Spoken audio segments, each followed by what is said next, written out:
Good morning. This is Jason Dean coming live at you again for another Film Fanatic show. It is Sunday at 10:26. A beautiful Sunday morning.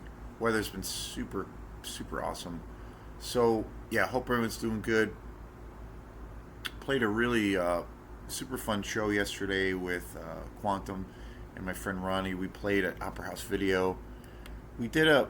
This was the second time we did a show together, kind of in this format, and it was really awesome. And I think we're gonna definitely do more of these shows. It was, I don't know, the whole kind of idea behind this kind of show was like, well, it was a big experiment. It was different than, I guess, a normal quantum show or a gig, if you will.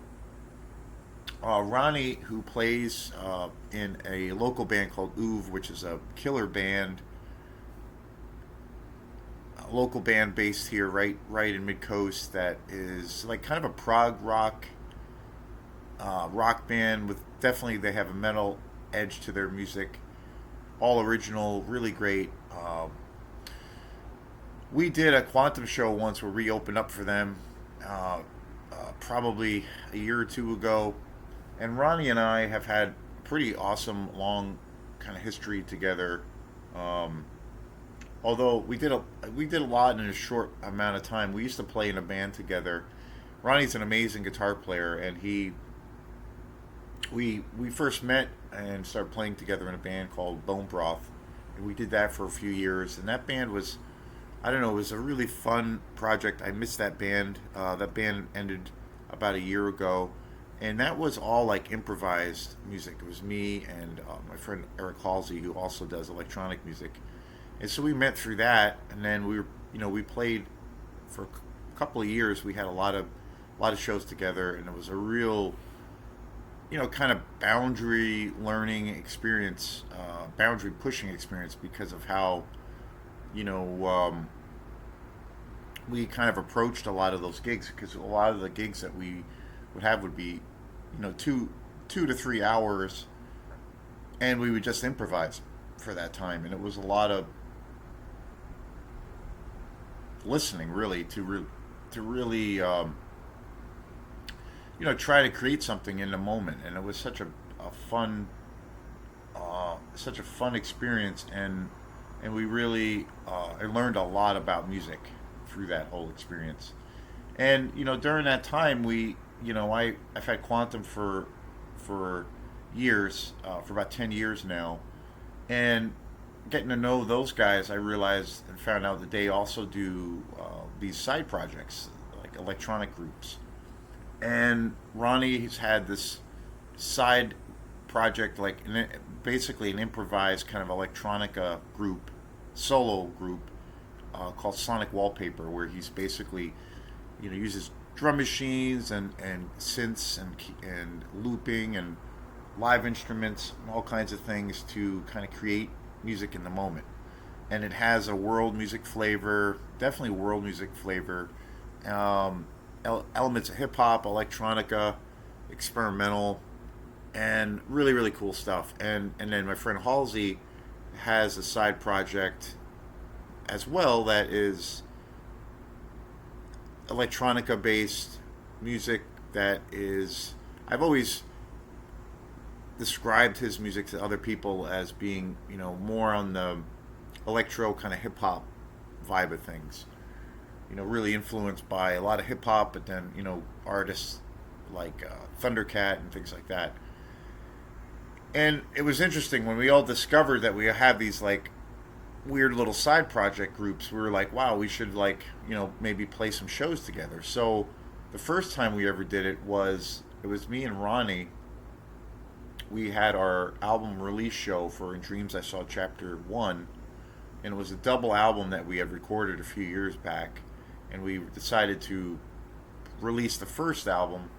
We did a show together on Oak Street in Thomaston, or in Rockland, and he opened up for us, and that was a really awesome experience. And that was, one of the well, when I think of some of the things that we've been able to do as a band with Quantum, and it's all, it's basically all original, weird electronic music.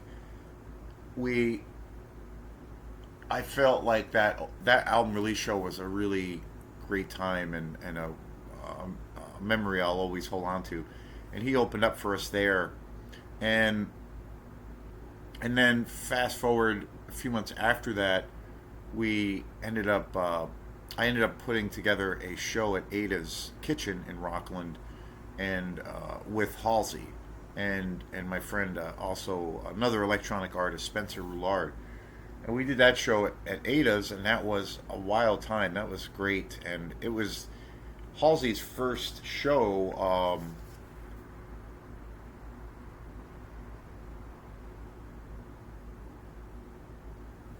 as that entity, and that had up until that point was a studio project.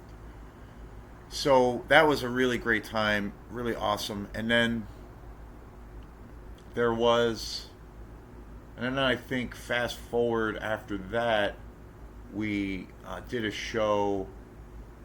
We did like two shows at Hot Hill Tavern, where it was all three of our groups, and we did a second one in June of this year, and that was super super fun. And so we got a chance to play together there too, and then there was one time where we opened up, Quantum opened up for Ronnie's band Oov, and then the next time after that we did a show together, with all three of us, is I did another album release show for the second part of Chapter 2 of Dreams I Saw, um, in November of last year, and we did that at Hey Sailor. We had all three groups play, and that was super awesome. And then I'm thinking, and then fast forward to these most recent shows of where we were playing at Opera House Video. So last summer, Opera House Video again is the only video shop in the entire state that still exists. Where you can rent physical media, TV shows and movies and whatnot. I've been a member of that shop for years and years. I really support it. I've had a long history. I've been good friends with Dennis Howard, the owner, for a very long time. So last summer I had this kind of wacky idea, like, wow, that might be a cool thing to try, like doing some, maybe putting together like a concert or a show at Opera House Video. And Dennis was totally into it, and he had like talked about trying to do music there. I mean, he's a DJ. He's very musical himself. He's very much music involved with music. He promotes music. He's one of the big wigs at WRU and does a lot for the music scene. So we ended up doing two shows, I think it was. No, we did one show in the summer. In the summer of last summer, and we did just kind of an ambient set, and it was pretty fun. Like, it was pretty low key, pretty mellow, and we just kind of did more. Well, we at that time we did basically all of our Quantum songs, and we did more of the more ambient kind of stuff, kinds of tracks. And then after that, I think that winter time, this past winter, we did another show, and we did it on a Thursday night, and we did it with my friend Leo, who plays in Osmia, who I play with too. And so we both did a show together, and that was really fun. And then um, earlier this summer, I had this other idea for this summer of maybe doing some more things at Opera House Video. And it was interesting because I was like thinking, okay, I want to try to put together another show, but maybe like do something different, and maybe create a kind of a different vibe or a different space. And so I had this idea of like getting us to play Quantum, and then asking Ronnie if he wanted to do his set with his group, and we could play together.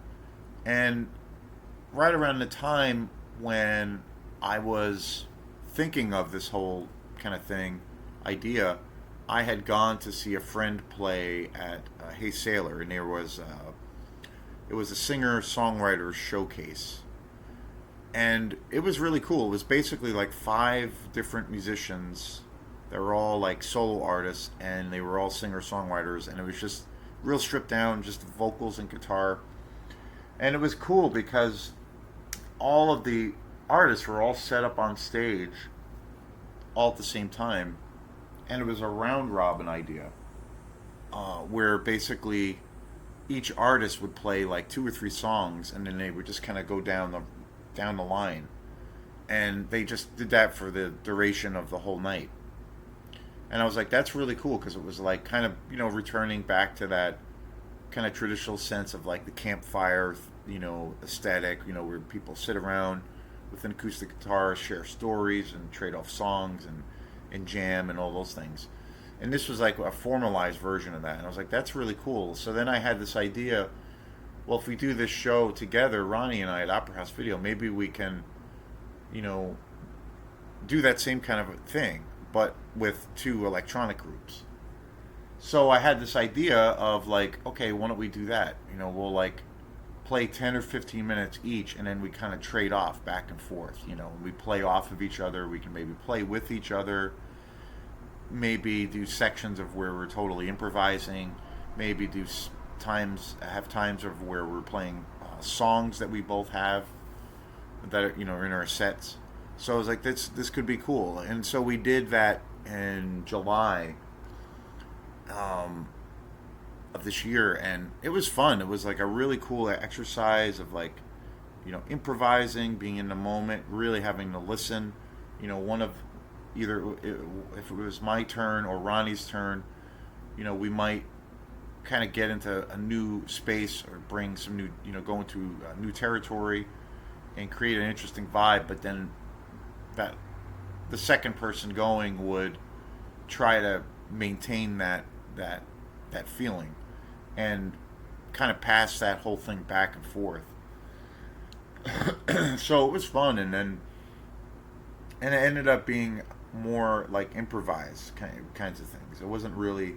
We did play some Quantum songs towards the end, but the first part of the day was all improvised.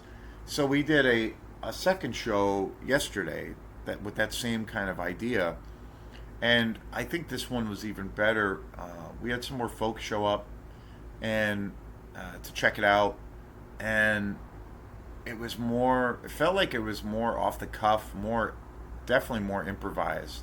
I did kind of one song that we have, but basically it was totally improvised, and I really enjoyed it, and we got good feedback, and so I think we're gonna do, maybe continue this series and do some more. We'll see what happens, but definitely do at least one more, probably, in the fall or something. But super fun.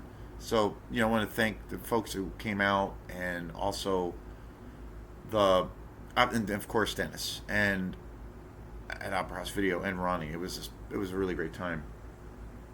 But last night after the show, I went with some friends to the movies, and we went to go see this new movie that just came out last weekend called Weapons.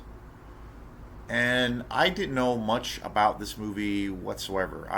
My friend Mike, who I was one of the friends I went with, had sent me like a teaser trailer of this movie over the winter time. So, and I saw this trailer, and I was like, wow, this looks really intriguing. This looks really creepy. It looks really, it actually looks pretty scary. It looked really, it looked awesome. And I was like, what is this? I don't know anything about it. And the teaser trailer was really great because it didn't give anything away, which was great. And then after that, I knew about that movie, and then fast forward to to yesterday, that movie came out last weekend, Weapons. and I saw that it was playing here in Thomaston. So I talked to a few friends about going, and everybody was totally on board. And nobody in our little group had knew anything about it. Everybody went to it totally cold, and I went into it totally cold as well. After seeing that teaser trailer, I stayed away from reading about it. I didn't really know what the movie was about. I didn't know, um, I knew a few things about it, but I purposely tried to stay away, go into it cold. And I heard overall, like, the buzz around this movie was that it was really, really good and actually scary, and a really great story. So I was really curious and really excited to see it. And so we went last night to see Weapons. I have to say, this it was awesome. I thoroughly enjoyed this movie. I thought it was really intense, really intriguing. It's very mysterious. It's also definitely, without a doubt, a horror film. It went into areas and directions, as far as the narrative or where the story was going. Or there were times where I didn't know where it was going to go. I love those moments. Occasionally, that happens with the film, of where maybe midway through the film, like, you might have your antagonists or certain prime characters in the movie. Something happens, some kind of situation happens, and you're like, you kind of, you it's like you are driving, and suddenly you have to slam on the brakes, and there's like a feeling of like, wow, I don't know where this is going to go. I'm totally into this. I totally am invested in the world that the movie is, or that the world building. I'm totally invested in the characters. I care about everyone and everything that's kind of going on. And then there reaches a moment or a time where you're like, I have no idea where this is going to go. Um, and I don't see even an indication as to where it's going to go next. And that happens every now and then. And as a fan of film, I love that feeling of like that apprehension of like, because something might happen in a film of where it's early on in the movie, and roughly the film is maybe, you know, uh, 2 hours or so, but then something really seismic happens, maybe early on or midway through the film, and you're like, where the fuck is this gonna go? I have no idea.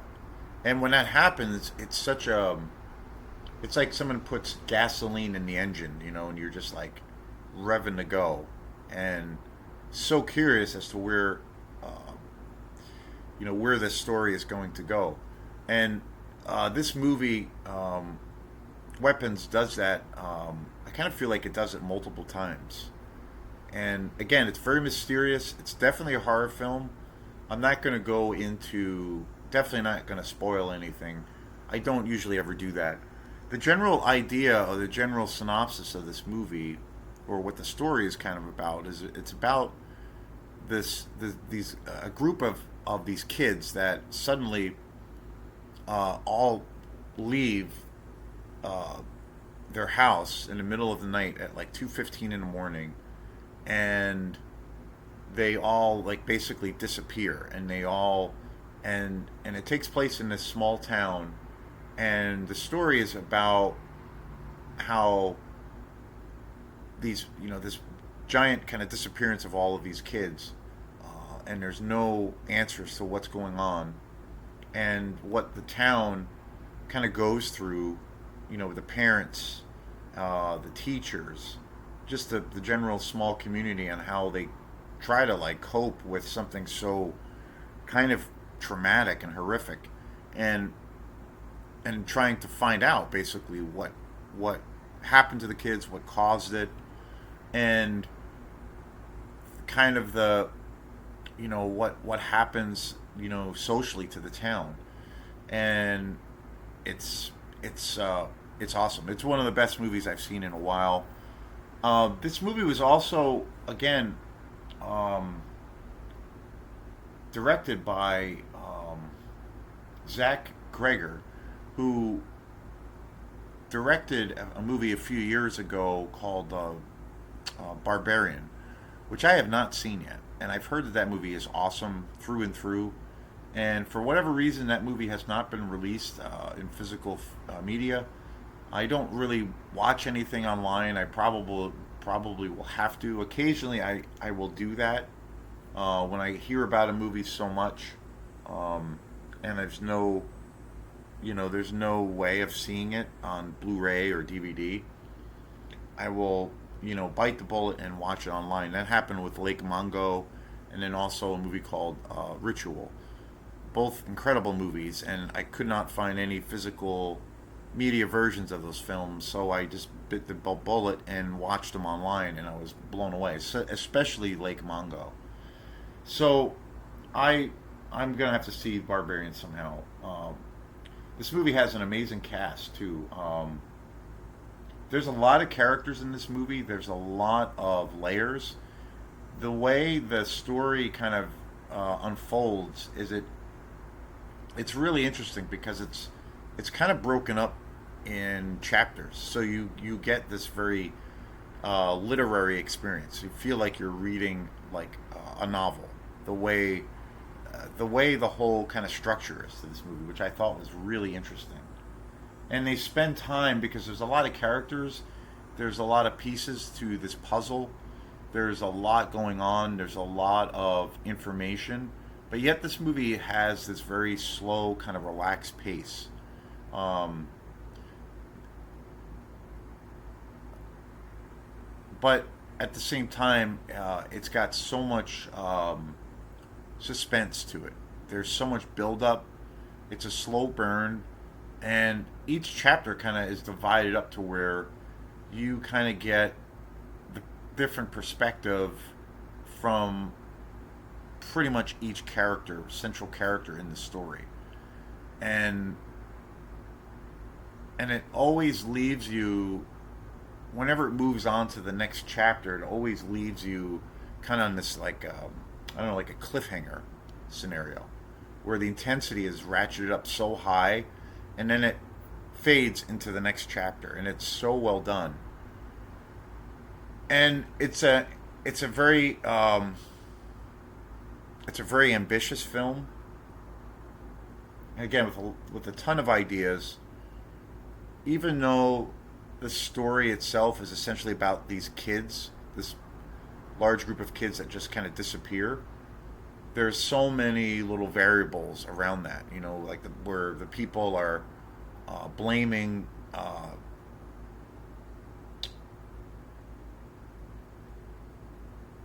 various, people in the school, um, particularly Julia Gardner, who is the teacher of these kids, and she's fantastic in this. I never really seen her in too many movies before. The one movie I did see her, she's been in a few things lately. She's actually been in quite a few movies. She actually played the Silver Surfer in the most recent Fantastic Four, which she was great in it. She was also in The Wolfman, which that movie was such an utter disappointment, but she is fantastic in this movie. I mean, really, her character is so great, so complicated. Really great. Really, it was really great to see her truly shine on the big screen. Josh Brolin, huge Josh Brolin fan. He's in this film as well. He's a main character, but then he's not. He's not in the film a whole lot, but he plays such a key role in the story. I've been a huge fan of Josh Brolin for years. You know, and he's got such a diverse set of acting chops. Like he can do anything, and he's really great in this. One of the probably the biggest surprise of this movie, as far as actors and the casting, was Benedict Wong. He is fantastic in this movie. He plays the school principal. Super complicated guy or character, but The writing is so great. He is such a an awesome character in this. I've never seen him play this kind of a character in it. Austin Abrams, another fantastic actor. June Diane Raphael, super incredible. Uh,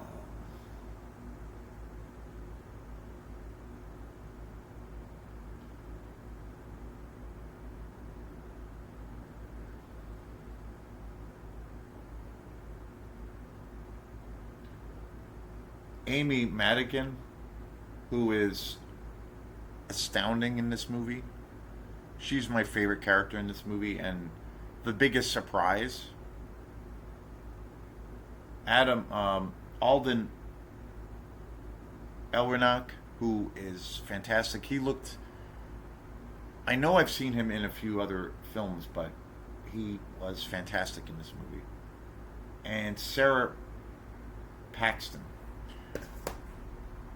But what this is, this movie was a reason. This is the reason why I love going to the movies and and having that experience.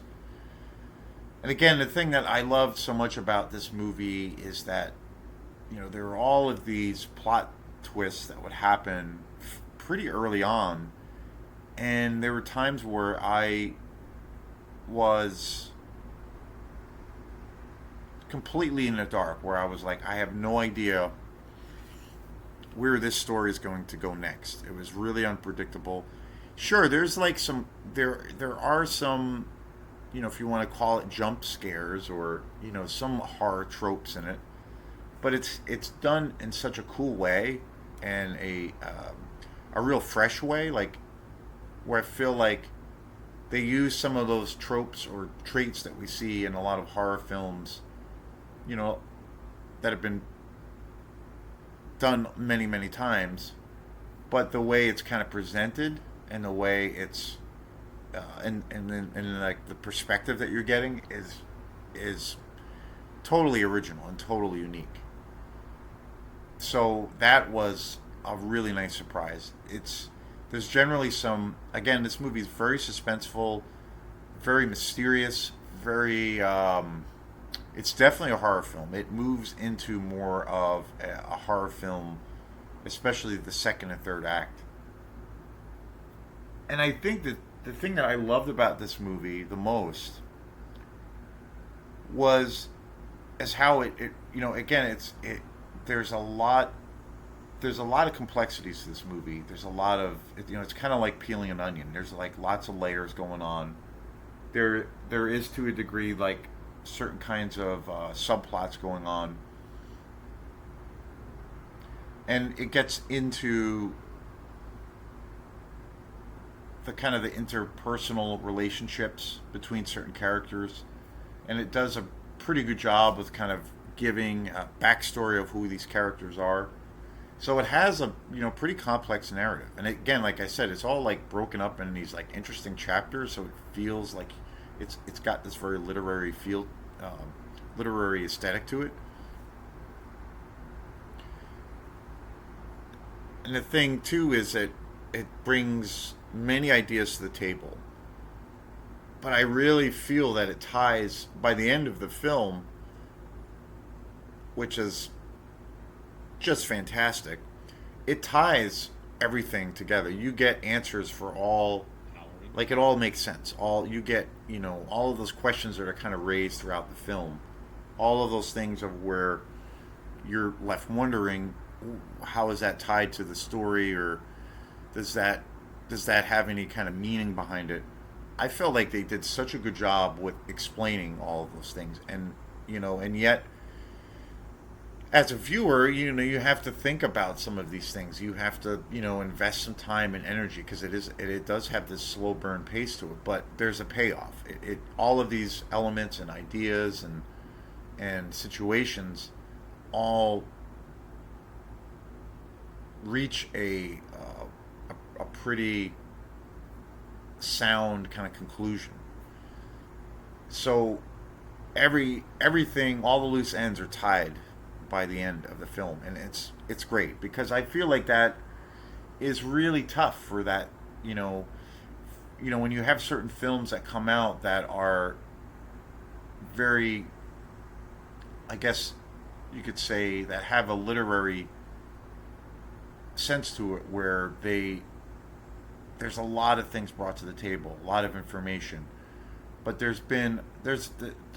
were a couple of movies that I saw this year that had that element, where there was a lot of complex things happening, but it wasn't necessarily tied up. It never really, it never felt like you were really, nothing was totally resolved. There was a movie that came out earlier this year. There's two movies that came out this year that I felt where that was kind of part of a problem, or you kind of got this feeling that it could have been another movie also. Sinners, which was a really great film that came out this year. It's more or less a vampire film, very ambitious, very complex, a really great movie in so many ways. But then I also felt that movie was kind of two or three movies packed into one. And I felt there were certain things about that movie where they introduced ideas and concepts, but they were never really explored again, and it never really made sense as to why they brought those things in. But with And then there was another film I saw this year where it was even more of a problem. It was way more problematic. The Philippou brothers film "Talk to Me," which came out earlier this summer, and I saw that in a theater. Or sorry, "Talk to Me" was their first movie, but they put out a film this year called "Bring Her Back," which in a lot of ways is a very cool movie. I definitely preferred. I definitely felt that Sinners was a superior movie. I do want to see it again, but there were certain things about it that didn't really work for me. But Bring Her Back, that was really problematic in a lot of ways because, again, a very dense story, lots of complex things, and they introduced a lot of interesting and cool concepts and things that were happening that were you thought were related to the story, but then it was like just all of that stuff was abandoned, and it was never, you never got answers to any of those questions, and it was there were multiple missteps, I think, with the narrative of that story. And it doesn't mean, like, when I talk about that, where your answers, your questions, all of your questions throughout a movie need to be answered. I mean, I like when some things are left ambiguous, where there's a level of where it's ambiguous, kind of mysterious. You might have to, like, take away and maybe reach your own conclusion. And I love movies like that. I think, one of the movies for me that does that in spades, but I love that it does that, is, well, the last Stanley Kubrick movie, Eyes Wide Shut. I love that movie, and every time I see that movie, I get more and more. I fall in love with that movie more and more, and that's a very ambiguous, mysterious, especially with the ending, where it's kind of ambiguous, and you're not clearly given an answer as to what is actually happening, so it's kind of subjective, but it's done so well, and I feel like, so you don't necessarily need to, like, have those kinds of reveals of where you're directly told as a viewer why this or that is happening. But you do need to have, when a filmmaker or a storyteller is bringing some heavy ideas and concepts, and bringing in lots of characters, which this movie has, weapons. You do narratively. You have to. You kind of do have to tie up all those loose ends, because it's got to, it's got to be cohesive, and and it has to have, even if it's completely surrealistic. I think even if it is very ambiguous, which this film does have qualities of, definitely, there are like certain elements. There's certain kind of dream sequences in this movie, but again, it's all. I think it all is all tied up, and it all makes sense. All of these different things. I thought they did a brilliant job with bringing like a really satisfying conclusion to all of those things. Awesome movie. I highly recommend it. It's about 2 hours, and my little group of friends that I went with, everybody seemed to really dig it.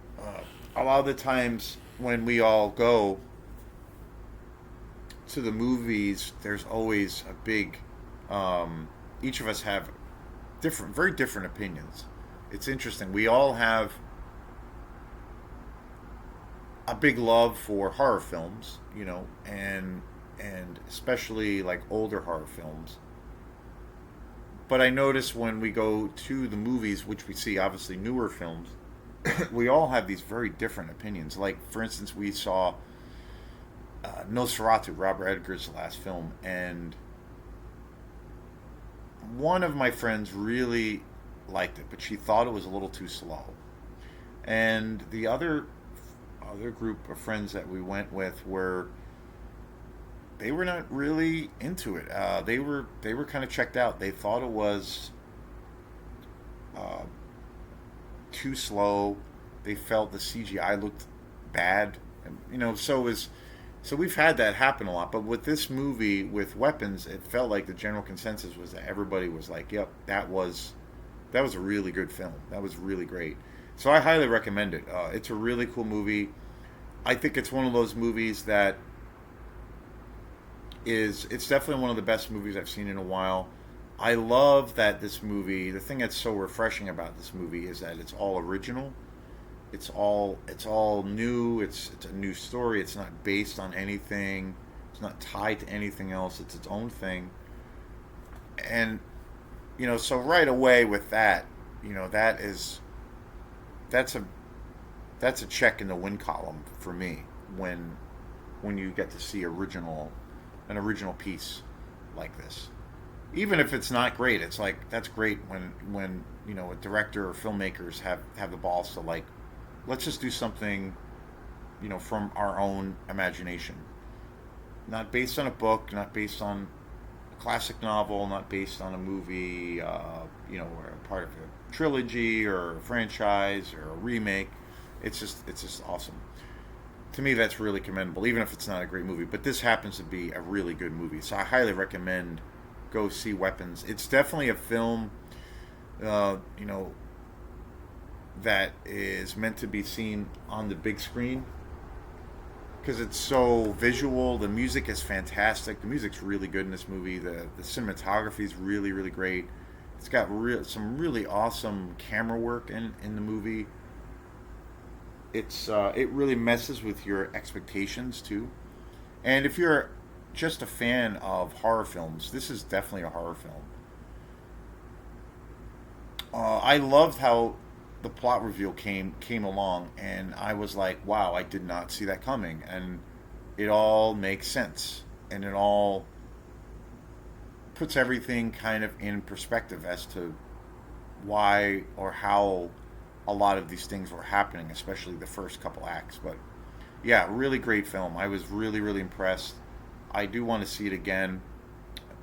I think it's one of those movies too that there's a lot going on in it, and there's a lot. Again, I make that the onion kind of analogy, peeling things back. There's like different layers, and there's a lot of characters. It's a very ambitious film too, but I think it really ultimately is a very satisfying ending, and it all makes sense. So very very cool. Two thumbs up for Weapons. Peace. We'll see you next time.